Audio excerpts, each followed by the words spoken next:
right now on 5 on your side at 10. Tonight, extreme heat. The hot temperatures and high humidity causing a heat advisory for several days. Plus, the effort to keep people safe and cool. A few brief showers and rumbles of thunder this evening, only making it more steamy. Could this week actually be the hottest of the entire summer? We start tonight in that weather alert. You're taking a live look over downtown St. Louis.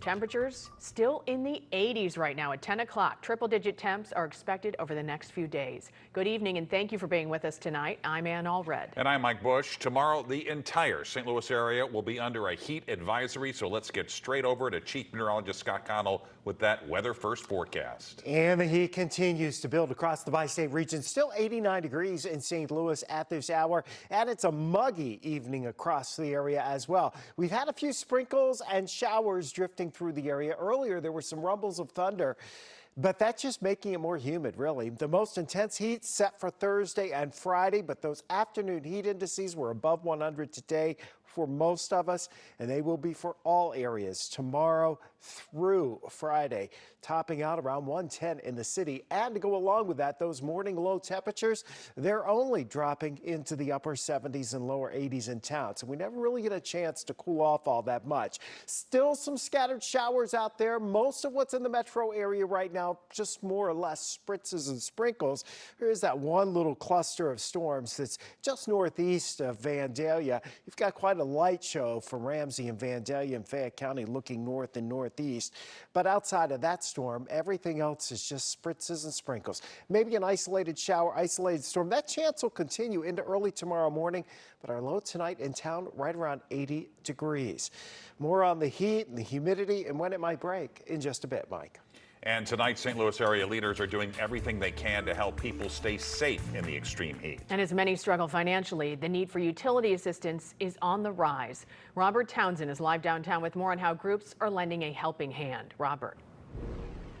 And the folks at Cool Down St. Louis and the Salvation Army definitely know that those triple-digit temperatures are on the way. And right now, their top priority is keeping people safe. Sizzling triple-digit temperatures will soon bake the St. Louis area, and like many, 70-year-old Marianne Shelton has her air conditioners on around the clock. She knows the potential dangers of summertime heat. I've seen people even in the neighborhood collapse from the heat. Shelton is on a fixed income and lives in North St. Louis. She also knows when the temperature soars outside, so does her electricity usage inside her home. Check out her latest bill. I thought it was supposed to be 90 and then it went to 300 and now it's 600. I couldn't come up with that money. Money she says she had to pay by Monday or end up in the dark. She turned to Cool Down St. Louis for help. And within hours, the nonprofit paid her entire bill. How do you feel now? Really good, very good. They're lifesavers. For nearly 24 years, Cool Down St. Louis has assisted countless families who struggle to pay their utility bills during the summer. Through an income-based program, the nonprofit serves 44 counties in Missouri and Illinois. Founder Gentry Trotter says right now, assistance is up 43% compared to a year ago. These people are people from every walk of life. They're people who live paycheck to paycheck. Those families also where both of them were laid off. There are families where it's tough times due to inflation. The Salvation Army of St. Louis is also helping people beat the hot, tough times. This is a special initiative. On Wednesday and Thursday, its disaster relief team will fill this van with cases of cold bottled water, hit the streets, and then pass out the free water to anyone outdoors in the sweltering heat. We'll see someone walking that may look a little hot, a mom pushing a stroller, or some folks sitting just on the bus stop. Keeping people cool, safe, and alive. That's the mission. Robert Townsend, 5 on your side. For more information on how to stay safe over the next few days, just text the word HEAT to 314-425-5355. Breaking news tonight. Within the hour, we've learned a Missouri appeals court has granted a stay of execution for Johnny Johnson. He was set to die next Tuesday for the murder and sexual assault of a 6-year-old girl. Casey Williamson in 2002. The decision comes just hours after members of Missourians to Abolish the Death Penalty protested at the state capitol. This motion stands with the claim that Johnson is, quote, too incompetent to be executed. New concerns tonight over the decision to cut back trauma care at DePaul Hospital, the only level 2 trauma center in North St. Louis County.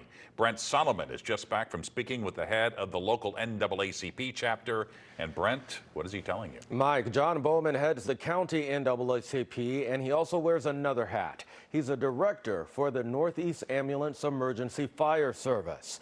He's concerned about rising costs that they'll now face, transporting patients further away, and the toll that move can take on people in North County who need to get to a trauma center fast. The new concerns coming days after DePaul Hospital announced come September 10th, it has to cut its level 2 trauma services due to fewer people coming in for urgent and severe injuries. People in North County in need of that trauma care will now have to go to Mercy, BJC, or SLU hospitals. DePaul says it will partner with local EMS providers to make this transition smooth. This population of over 900,000 people is the largest population that receives Medicaid. So Medicaid and underserved communities tend to be those in most need of that type of treatment because that's where they can afford to go. And so I am surprised to hear that they are seeing less people, considering we're probably one of the busiest fire districts in this region. We traveled to another hospital here in the St. Louis County area, Christian Hospital. But there are concerns tonight that people who might need level 2 services won't be able to get it here either. They'd have to be transported to another hospital further away. You fall and hit your head in the driveway on concrete, you get blunt trauma. The delivery, the time that it's going to take to get you to one of those other trauma centers could be the difference between life and death. A decision this major is one that we really would have liked to have had the opportunity to have some input on. All right, so check this out. Last week, leaders at DePaul said this in part, quote, best practice shows we must treat a minimum number of patients to maintain the level of experience, training, and equipment a trauma program requires. Yet only a very small percentage of individuals treated in our ER each year require trauma services. DePaul Hospital will continue to provide advanced, life-saving treatment to critically ill and injured patients. These certifications will not be affected by discontinuing our trauma status, end quote. You can read that hospital's full statement on KSDK.com. Meantime, the NAACP is hoping to arrange a meeting with the hospital and with elected officials to brainstorm an alternative solution. We asked those other hospitals I mentioned if they're ready for the added load of patients being transferred. We'll pass on their responses when we get them. Tonight, a 19-year-old is behind bars in connection to a deadly shooting in Wood River. Austin Mullen is being charged with first-degree murder for shooting and killing 23-year-old Jacob Wall. Police found Wall with a gunshot wound at his house early Monday morning. Police say the shooting was not random. Developing tonight, a busy day for the Major Case Squad. They are investigating 3 cases spanning both sides of the river. Tonight, investigators are looking for the person responsible for a double shooting in Madison, Illinois. Police found 2 men shot this afternoon on Edwardsville Road. One of them died. The other is being treated in the hospital. The victims' names have not been released. And within the last few hours, we learned the Major Case Squad made an arrest in a deadly shooting in Berkeley.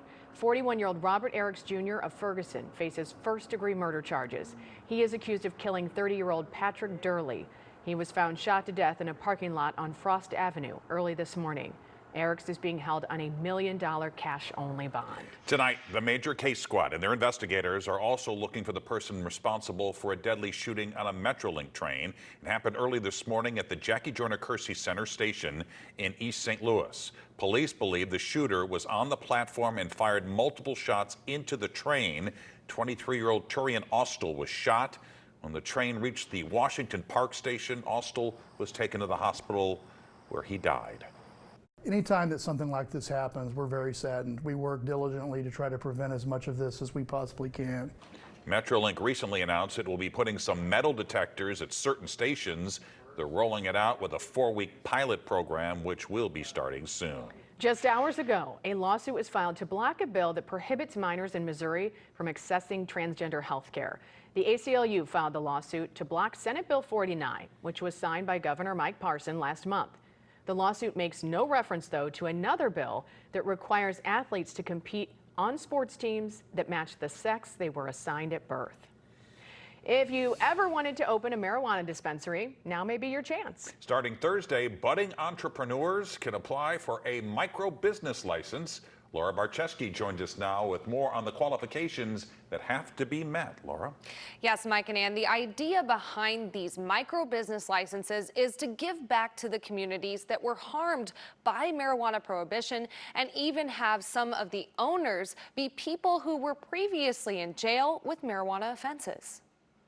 Marijuana advocates say Missouri marijuana microbusiness licenses are important to bring some balance into the cannabis industry. We think everyone recognizes the fundamental injustice of the fact that roughly 2.5 times more African Americans have been arrested historically in Missouri for marijuana offenses than European Americans. And there's no justification for that. Blacks and whites use marijuana at almost exactly the same rate. The Missouri Department of Health will be awarding microbusiness licenses to 48 entrepreneurs, and they'll be split up across Missouri's 8 congressional districts. There will be 6 per district. 4 of those will be wholesale businesses that can both manufacture products and cultivate the plant. They can cultivate up to 250 flowering plants, whereas the comprehensive licenses can cultivate up to 30,000 square feet. The other 2 in each district will be retail storefronts selling products directly from micro wholesalers. The micro business licensees will be an isolated economy unto themselves. To qualify for a microbusiness license, you have to meet at least one requirement off a list, which includes things like being a disabled veteran, you or someone in your family has a marijuana-related arrest or conviction, or you want to set up shop in a zip code with a high incarceration rate. There's a $1,500 application fee, but it will be refunded if you do not get a license in this round. Along with that, you have to have a series of documents, including a floor plan of the proposed business and where you plan to put it. But even the best applications are left up to chance. The health department will send qualified applications to the Missouri Lottery to randomly select the winners. And your chances of winning are exactly the same as every other person who has qualified for the lottery. Applications open through the Missouri Department of Health website this Thursday, and people have until August 10th to get them in. If you don't get selected this time, you can reapply for the next round next year. Moving forward, a trip to St. Louis forever changed her life.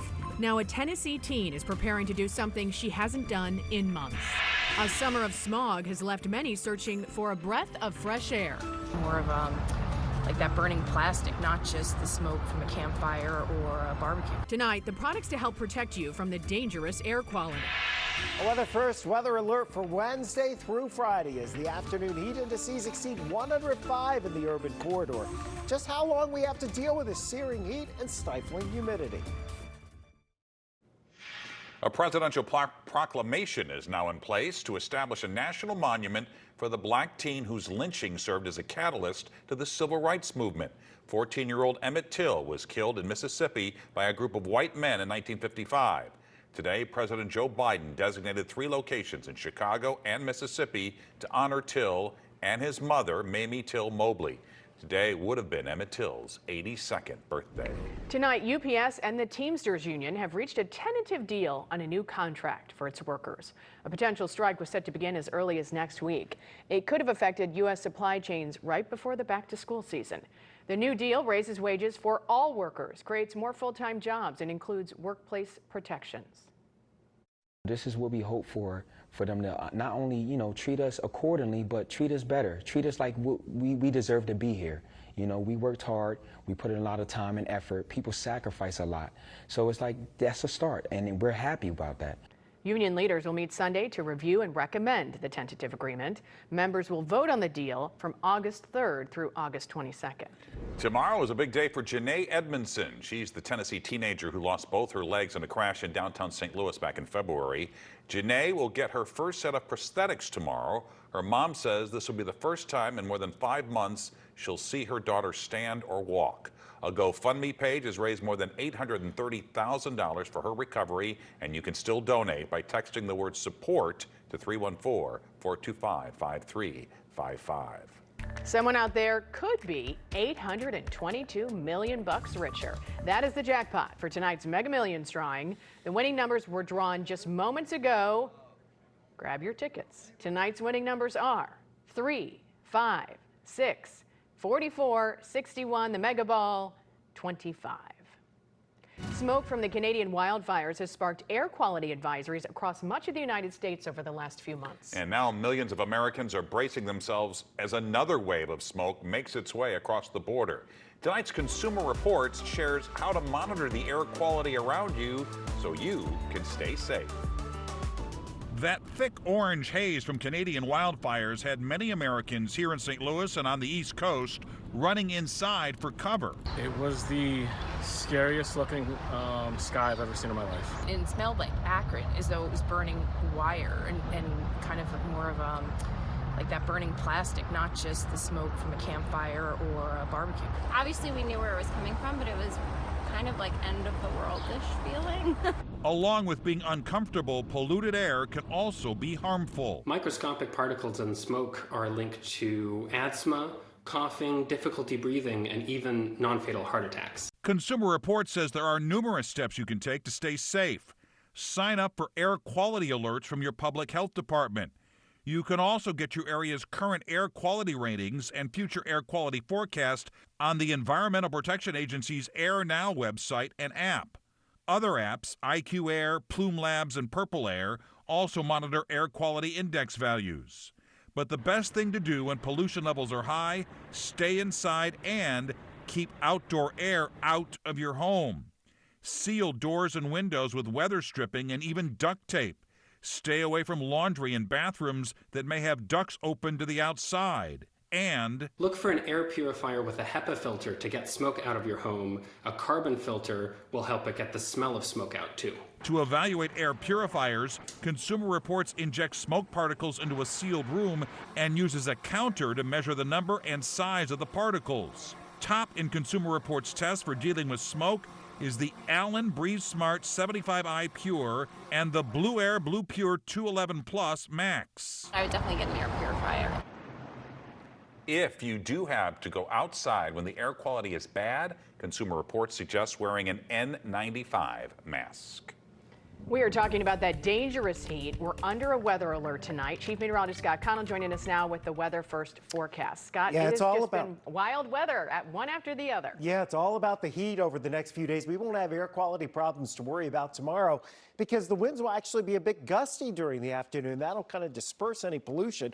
But you're looking out at Lambert right now. There have been some delays because of thunderstorms in the northeast, but getting in and out of Lambert's no problem. Weather-wise here, just dealing with the heat. Still 85 in Chesterfield. I mean, your outlying areas are still in the 80s at this hour. And our dew point temperatures all above 70 degrees. That's the threshold where it really does become uncomfortable as far as humidity levels go. We're checking the radar scan tonight. Your Weather First Doppler radar still showing a couple of little spritzes and showers drifting to the southeast across the area. The thunderstorms that developed up here just to the northeast of the Vandalia area and just northeast of the Nokomis. You have quite the light show as you head up Interstate 57 here. But again, that's just outside of our viewing area, and we expect those storms to remain to the north and northeast of us, at least for the time being. Still feels like it's 94 degrees in St. Louis. It's 89 right now, dew point 70. 98 was our high. We have a trace of rain in the rain gauge today, but not enough to measure around the St. Louis area. So we have the heat advisory going into effect tomorrow at 11 o'clock, stays in effect through Friday at 9 p.m. There's even a chance it could get extended into Saturday.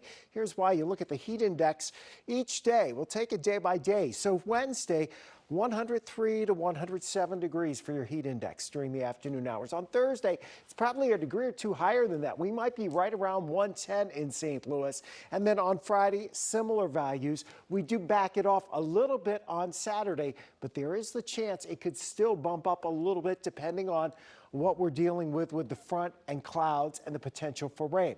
So during this hot time, because heat has that cumulative effect on our body, we want to try to spend as much time as we can in air conditioning conditioning, at the very least in shady spots and out of the sunshine.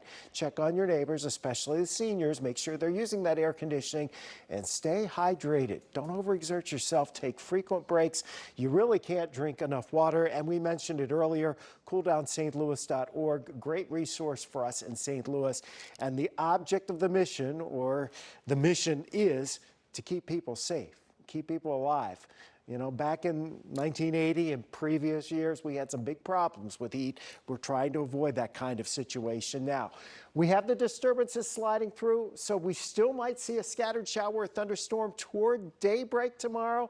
And then we think as we head through the morning hours, overall the trend will be for the clouds to break up, and then we soar back to around 100 tomorrow afternoon.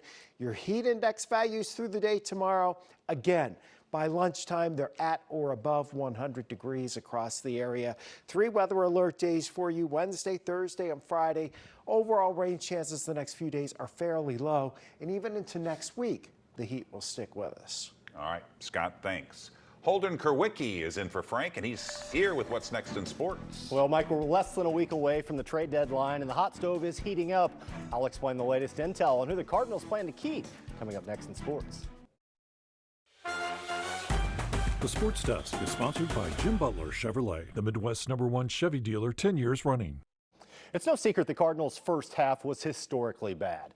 The team seemed to forget how to do the little things that made them so successful over the years, like pitching, defense, and running the base paths. But tonight in Arizona, they flip a script early on. We're going to pick it up in the third with runners on the corners. Nolan Arenado is going to strike out, and former Cardinal Carson Kelly tries to get the runner at second, but he forgot about Brendan Donovan, who slid in just under the tag to give the Birds on the bat the 1-0 lead. And Diamondbacks manager Torey Lovullo, he can just watch in disgust. His expression wouldn't change much in the bottom half of the inning. Look at Nolan Arenado just doing what he does. He's a platinum glover for a reason. Gets the runner there by a step, and the Cardinals lead this one right now 1-0. Despite the team's success so far in the second half of the season, the Cardinals front office remains committed to selling off pieces before the trade deadline. But Jordan Hicks may be staying put. The Athletic's Katie Wu is reporting that the team is meeting with Hicks's agent with the hopes of hammering out an extension. If no deal is reached, the team will once again explore trading Hicks. Katie Wu is also reporting that the Cardinals are taking Tyler O'Neill off the trade block unless they're blown away by an offer ahead of the deadline. After missing much of the first half of the season with a back injury, the team is looking for O'Neill to stay healthy. That's a big question mark with him, so he can rebuild some value through the end of this season. During the dog days of the summer, it is common to drive by your local diamond and see baseball or softball tournaments. But this weekend, cricket is taking over Bales Park in St. Charles. 5 on your side, Chief Photographer Randy Schwenker takes us between the wickets at the Women's National Cricket Tournament. No doubt, baseball is St. Louis's favorite pastime. While this bat and ball may look a little strange, it's actually the world's largest sport behind soccer. Other countries, it's really big, and if you go to India or Dubai, you'll see people playing cricket in the streets. This is one of the only T40 longer format cricket tournaments that there will be in the USA. Some of the T40 games last up to 6 hours in length. In baseball, you run around bases. In cricket, you're running back and forth between 2 stumps, 2 sets of sticks, and you're running back and forth at that. This is the 4th time the city of St. Charles has hosted the Women's Cricket National Tournament. Players from Canada, California, New Jersey, and St. Louis make up 2 teams playing the 3-day tournament. The best thing about this tournament is that we're giving opportunities. We're giving girls a chance to show selectors that they have talent and they have potential, with the Nationals coming up in a couple weeks. Cricket in St. Louis has grown to about 45 adult teams and is the largest in the region. Typically, we go to Tower Grove for Festival of Nations, and we do cricket demonstrations there, and we're just trying to spread the word of cricket and teaching as many people who want to know about cricket as we can. And Americana took down the American Rising Stars by 8 wickets in that match. The men's tournament begins on Thursday. Big Ten Media Days kicks off tomorrow in Indianapolis, but the University of Illinois football team is already making some noise. Today, the school announced the hiring of former Wisconsin defensive coordinator and interim head coach Jim Leonhard as a defensive analyst. Leonhard actually played for Illinois head coach Brett Bielema back when he was at Wisconsin. Leonhard was a senior. You got to look out for the Illini this year. They may be a bit of a sleeper in the Big Ten. Write that down. All right, thanks, Holden. Metro Transit is turning 60, the birthday gift the Cardinals are offering to all St. Louisans. The Cardinals will be back at home later this week. Right now, you can buy tickets for next week's game against the Minnesota Twins for as low as $6. $10 tickets are available for the series against the Rockies.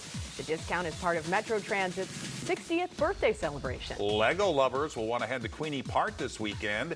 A massive Lego convention will take place at the Greensfelder Recreation Complex. Tickets are $15. They're selling fast, and all proceeds will go toward the nonprofit organization Creations for Charity.